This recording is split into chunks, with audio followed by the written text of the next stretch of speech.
If you're following along, 1, I listened with expectancy. 2, I write it down. 3, I ask for and receives new gifts for new seasons.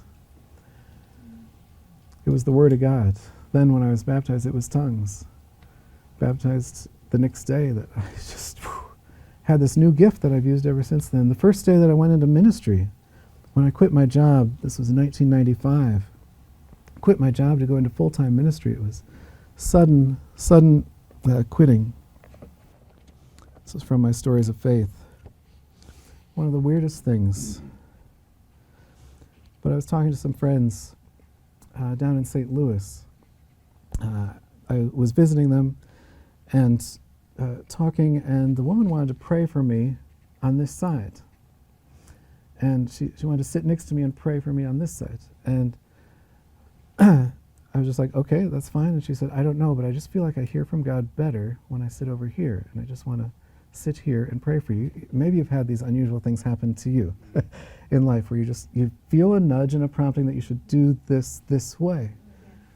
And it might seem unusual, but there's lots of unusual stuff in the Bible. I mean, walk around naked for so many years and preach whatever. There's this stuff. God asks people to do weird things sometimes. I remember one pastor saying, there were people laying out on the floor all over his church, and they had all fallen out in the spirit, and they were just everywhere. It looked like a war zone, battle zone, but they were all laughing, and they were just enjoying the Lord. And one of the elders of that church came up to him afterwards and says, how far is this going to go? And he held up his Bible. He said, it'll go no further than what's in this book. And he said, and he took comfort in that. Has he never read this book? Woo! So speaking of unusual things, but I was sitting on the couch and I said, yeah, it's actually better if you pray for me because I can hear better in my left ear. When I talk on the phone, I always use my left ear, and when my left ear seems to be my better ear. I've had it tested, both tested. They're both equal on the charts. There's no difference, but I feel like I can hear better there. And she was just talking about this. I flew from there to Texas, where this was just all in the 2 or 3 days when God called me to quit my job after 9 years. Instantly said, go, I want you to go into full-time ministry. I'm in Texas, and I'm sitting on the couch, just like where you two are. And my friend who's talking to me, he's just talking to me, and then he just reached over and goes, and I said, why'd you do that? And he said, I just wanted to see if you could hear from that ear. I've never told anyone this before. You're just fine. I'm sorry, that was loud. And I said, because just yesterday I was just talking to this other person who was talking about praying, and he was saying, it's like God is going to speak to you whether to go to the right or the left. There's this verse in the Bible that talks about God speaking to you. And if I can find it,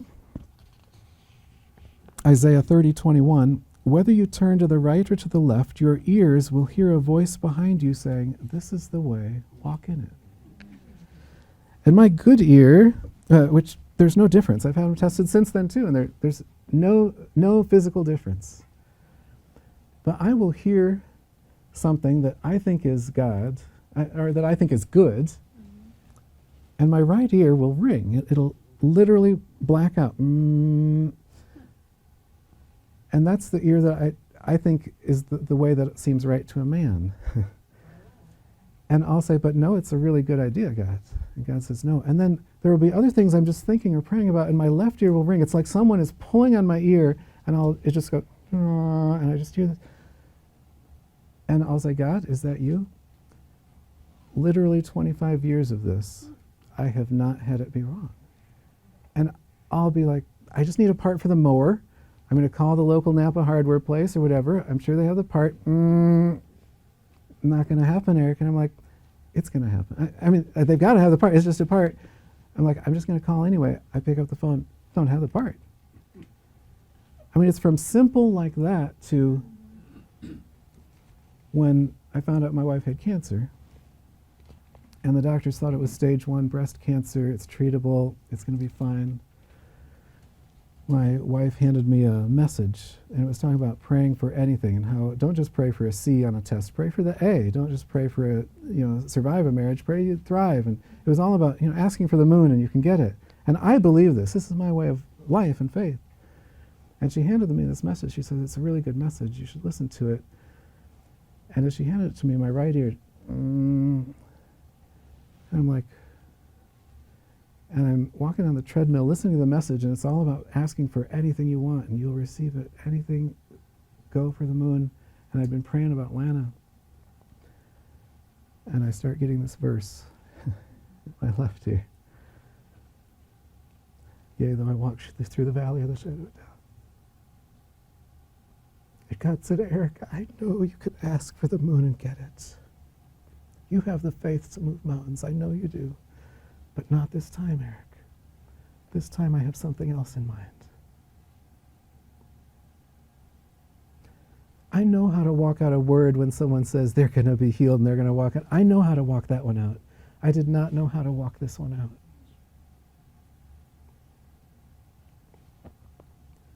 But still, like David, when he got bad news that his son was going to die, he said, I'm going to pray anyway. Hezekiah got bad news. He prayed anyway.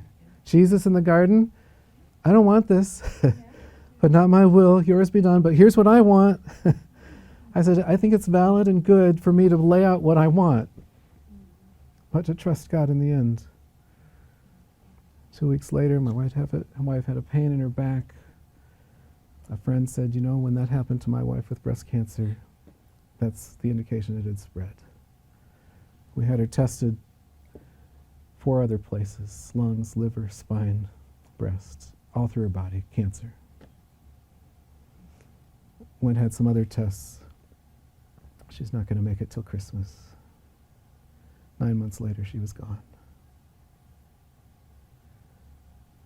As much as I hated that word from God, and I said, God, I don't know how to work it out. It gave me 9 months to do everything I could for her, to say goodbye in every possible way I could. Sometimes we have to say goodbye and it's way too short, but there's mercy in that too. Sometimes people last for years, and there's mercy in that too. This isn't about what's better or not better. This is about walking with God every step of the way and just saying, God, I just want to walk with you. I just want to hear from you. If there's anything you want me to know, tell me. If there's anything you want me to do, tell me. And if there's nothing you want me to know or do, then thanks for just being here. I'm so glad that you would want to be with me. And God says the same for you. Just ask him, is there anything you want me to know, God? Tell me. Good or bad, I want to know if you want me to know. Is there anything you want me to do? I didn't want to speak in tongues, but I've seen so many healings I can't deny. And I don't want to go into a prayer time and pray, like a surgeon with a butter knife when God's given me a scalpel. Dang, let me use the scalpel.